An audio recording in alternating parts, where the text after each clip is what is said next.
Versatility Ranch Horse events are for the all-around horse, one rider, competing in a variety of classes.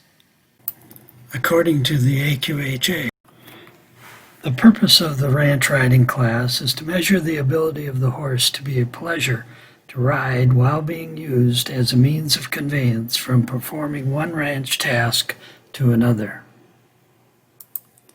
In the ranch riding class, the horse rider team follows a prescribed pattern.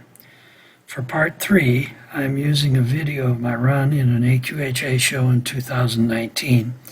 I'm breaking it down into the individual portions of the run and showing how it will be judged. By showing this run, you can see the mistakes I made and how they were scored. My hope is that this will help you in your preparation for this class. The pattern for this run is AQHA Versatility Ranch Horse Ranch Riding Pattern number 1.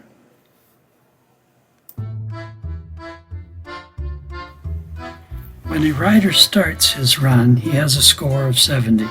The judge evaluates each maneuver and scores -1.5 for extremely poor, -1 for very poor, -1/2 for poor, 0 for correct, +1/2 for good, +1 for very good, or +1.5 for excellent. Also, penalty points can be subtracted from the score for various infractions.